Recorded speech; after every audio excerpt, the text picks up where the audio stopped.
Bonjour à tous, bon dimanche. Je voulais faire une vidéo un peu plus rapidement. Par contre, on a eu des problèmes d'électricité. Donc, ça fait quelques jours que l'électricité est revenue et j'ai été vraiment occupé aussi.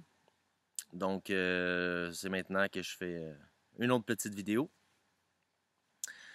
Je voulais apporter quelques précisions sur les vidéos d'avant et répondre aussi à quelques questions. Tout d'abord, très important, je ne peux pas construire la machine pour vous. Je ne peux pas prendre le risque de s'il arrive quelque chose, c'est moi qui tombe responsable. Donc, je ne peux pas construire la machine pour vous. Par contre, il y a différents groupes au Québec qui travaillent sur le même projet. Puis, je pense qu'il y a un groupe en particulier qui travaille vraiment pour, par la suite, faire la production massive de machines semblables. Donc, très important, je ne peux pas faire la machine pour vous. Deuxièmement, très important, c'est pas tout le monde qui peut créer cette machine non plus. Vous devez avoir la connaissance, les compétences pour le faire.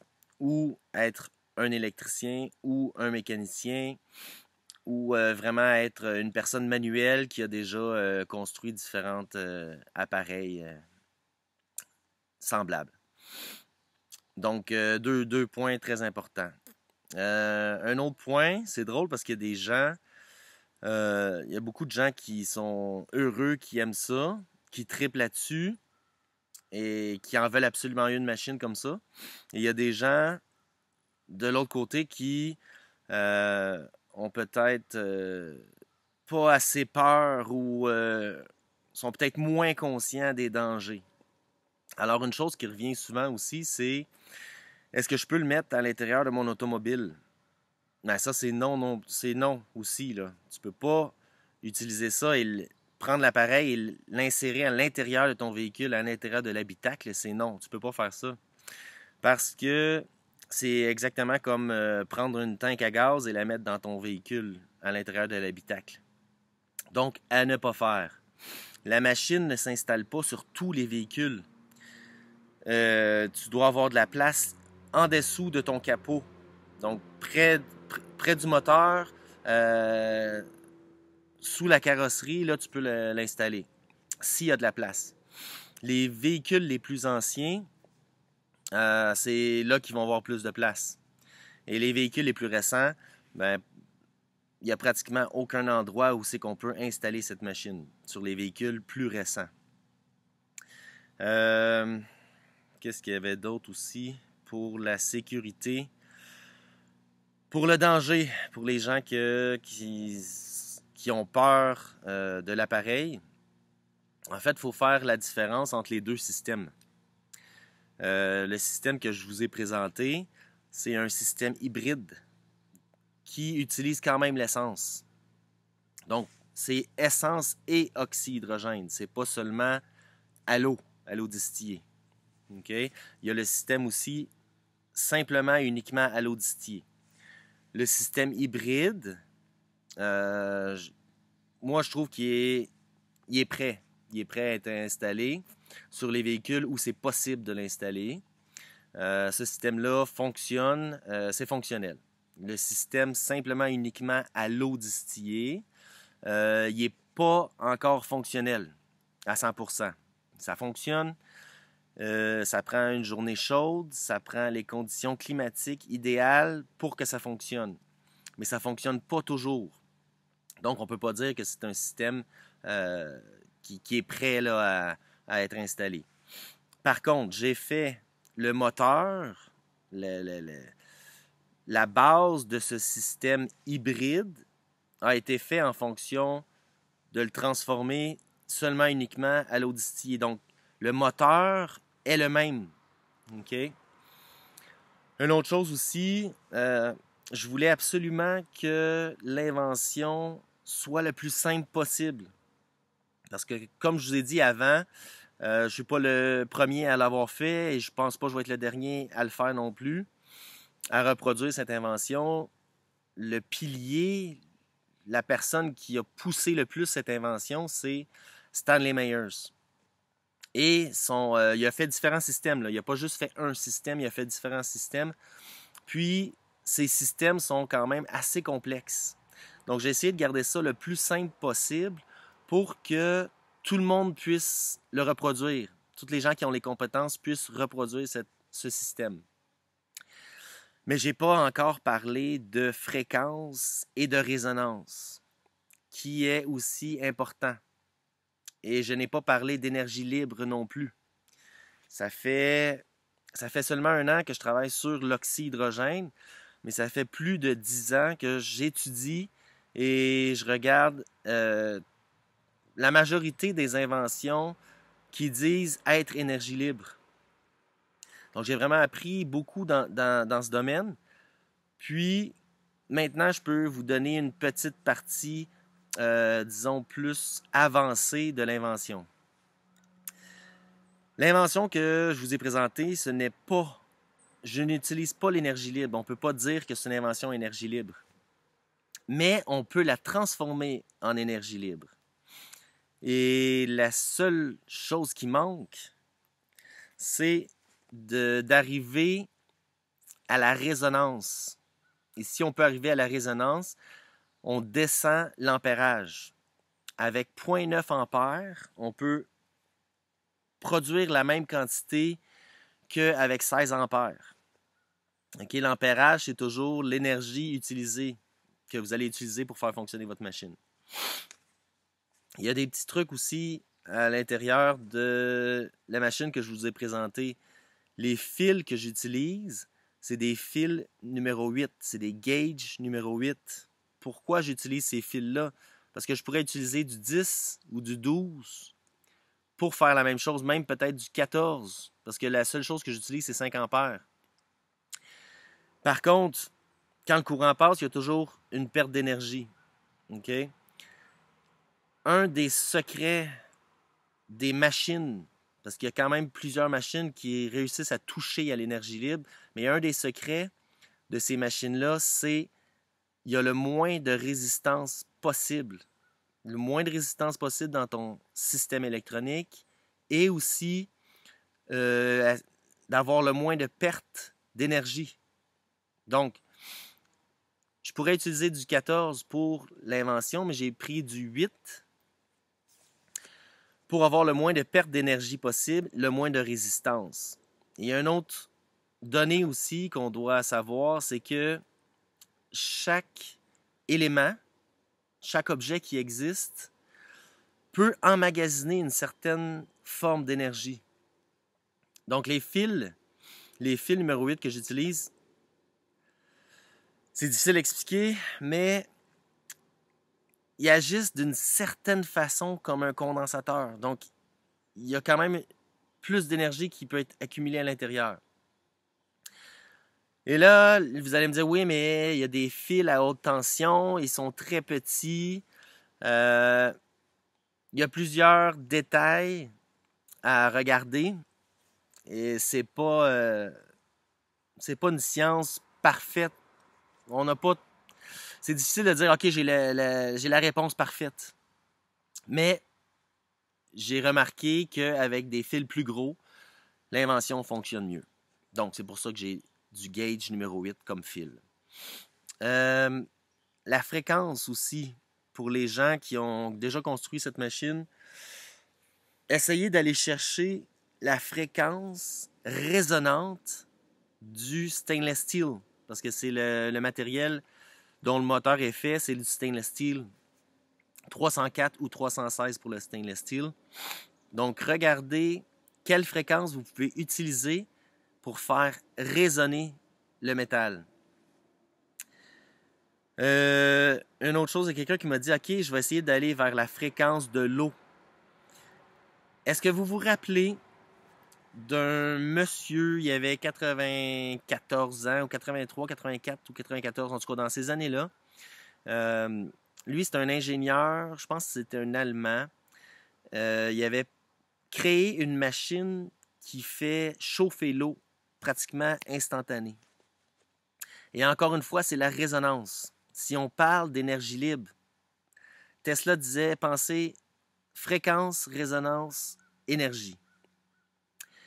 Eh bien, pour atteindre l'énergie libre, la majorité des inventions que j'ai étudiées vont utiliser haute fréquence, haut voltage, pour atteindre la résonance qui va vous permettre d'aller puiser l'énergie ambiante. Parce que quand les ingénieurs disent « rien ne se crée, rien ne se perd », c'est vrai, ils ont raison. Alors quand les ingénieurs disent « c'est impossible qu'une machine crée plus d'énergie qu'elle consomme », c'est vrai aussi. Ce n'est pas de la création d'énergie, c'est l'utilisation de l'énergie ambiante. C'est d'avoir la capacité d'emmagasiner l'énergie extérieure ambiante. C'est ça que l'énergie libre, en fait. Donc, je reviens à mon monsieur qui avait inventé quelque chose pour faire bouillir l'eau. Lui utilisait, encore une fois, c'est de la résonance. Et l'eau, la fréquence que l'eau bouille, c'est entre 2,4 gigs et 3 gigs. On ne peut pas avoir une fréquence exacte parce que l'eau en tant que telle, oui, je sais, c'est du H2O. Par contre, il y a des minéraux à l'intérieur, donc la fréquence va pouvoir varier dépendamment où tu prends ton eau, la fréquence parfaite pour la faire vibrer va varier de peut-être de 20 Hz, 30 Hz, 50 Hz. Mais pour les gens intéressés, l'invention de ce monsieur pour faire bouillir l'eau, essayez de pouvoir projeter à l'intérieur de l'eau une fréquence de 2,4 Hz jusqu'à 3 GHz. 2,4 GHz jusqu'à 3 GHz. Et vous devriez être capable de faire bouillir l'eau. Vous devriez être capable de reproduire son invention à lui. L'idéal aussi, c'est d'injecter du ultrasonique. L'ultrasonique, il y a différentes vibrations qu'on peut envoyer. On peut appeler ça aussi du RF, Radio Frequency. J'ai pris le cours de radio amateur, donc j'ai pu apprendre aussi sur comment projeter les fréquences sur les fréquences AM, FM. En tout cas, j'en ai appris beaucoup sur les fréquences, comment les envoyer, comment les recevoir avec ce cours-là. Puis, c'est ça. Je vais essayer de faire d'autres vidéos sur d'autres sujets différents. Là, je voulais juste vous dire un petit bonjour ce matin. Parce que je manque de temps aussi en même temps. Je travaille 40 heures. Une fois que j'ai fini de travailler, ben, des fois, les gens veulent... je rencontre des gens. La fin de semaine, je suis occupé. J'essaye aussi de faire un jardin. On se fait une serre à la maison. Donc, je suis très occupé. Mais je vais essayer de revenir cette semaine. Je suis content pour l'objectif de l'oxyhydrogène. C'est quoi mon but aussi? C'est pourquoi je le fais, pourquoi je l'envoie aux gens, pourquoi je veux le montrer. Le premier but était de faire en sorte que le plus de gens possible soient conscients que ça existe et que le plus de gens possible réalisent qu'on peut faire marcher un moteur à essence seulement uniquement avec de l'eau distillée. Je pense que maintenant, avec différents groupes au Québec qui font la même chose, je pense que c'est vraiment lancé. Je pense que ça va être difficile d'étouffer la nouvelle. Pour les gens qui veulent étouffer la nouvelle, ça va être très difficile de le faire. Le deuxième point aussi était qu'il y a plusieurs groupes au Québec qui reproduisent la même machine, qui travaillent dessus, qui font des tests et même l'améliorer. C'est pas la machine finale. Il y a encore quelques améliorations à faire. Et c'était le but. Et présentement, je pense que oui, ça fonctionne aussi. Donc, 2 objectifs d'atteints. Je suis très heureux des résultats, en fait. Maintenant, quand j'ai dit qu'on doit obliger le gouvernement à faire la machine, qu'eux la fassent et la vendent. Et les gens m'ont dit non, ça ne marche pas. C'est dans la bonne direction pour que ça fonctionne. Pourquoi? Parce que, comme présentement, il y a plusieurs groupes au Québec qui reproduisent la machine, un jour, il va y avoir tellement de gens qui vont avoir ça, ou qui vont l'avoir fait, ou qui vont l'avoir mis sur leur génératrice, ou un véhicule, ou un 4 roues, ou peu importe, que ce soit bien fait aussi, sécuritaire. Il va y avoir tellement de gens qui vont l'avoir fait, ben le gouvernement n'est pas fou. Eux vont se dire, hey, tout le monde le fait, mais nous autres, on le fait pas. Ben, on va embarquer, nous autres aussi, là-dedans, puis on va en faire des machines et on va en vendre. Et même si, là, vous allez me dire, oui, mais là, ça va être le gouvernement qui va être en... La personne qui produit la machine, pour moi, c'est pas important. L'important, c'est que cette machine soit donnée, la technologie soit donnée à l'humanité. Point. Et une fois que c'est donné à l'humanité, qu'est-ce que tu as besoin pour recharger cette machine? C'est seulement uniquement de l'eau distillée. Alors, on ne sera pas pris avec des stations-service qu'on va être obligé d'aller et remplir. On ne sera pas pris en otage par le prix des stations-service. Parce que si le véhicule à hydrogène sort avec un gros contenant hydrogène qu'il faut remplir dans une station-service, ben on va être encore une fois dans le même cercle vicieux d'être obligé de payer et d'être en otage, d'être esclave du prix de l'hydrogène. Et là, ça prend une station pour produire l'hydrogène. Ça prend une station pour vendre l'hydrogène. Si c'est fait de cette façon-là, on reste encore dans le même cercle vicieux de l'esclavage, dans le fond, d'être dépendant de ça. Il faut être indépendant. Il faut avoir une petite machine qu'on remplit avec de l'eau distillée qui va coûter 10-15 $ par mois pour remplir votre véhicule. C'est là que je veux aller, c'est là le but. Puis, en même temps, j'ai beaucoup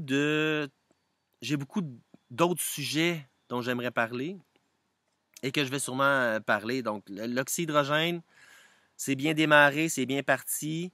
Je vais continuer à travailler. Je vais essayer de travailler avec différents groupes. J'ai eu une invitation hier que j'ai bien aimée, alors je vais sûrement aller dans cette direction. Je vais continuer à travailler là-dessus, mais en même temps, les prochaines vidéos, je vais essayer de faire des vidéos sur différents sujets. C'est juste mon opinion. Vous savez, moi, je donne mon opinion par rapport à mon expérience personnelle. Et vous la prenez si vous voulez. Vous la laissez aller si ça ne fait pas votre affaire. C'est bien correct. Tout le monde a le droit à son opinion. Mais je trouve ça beau où on s'en va. J'ai l'impression que c'est vraiment réel. J'ai l'impression que cette fois-ci, on va y arriver avec tout le monde ensemble. J'ai le feeling. J'ai vraiment le feeling que c'est maintenant qu'on va y arriver.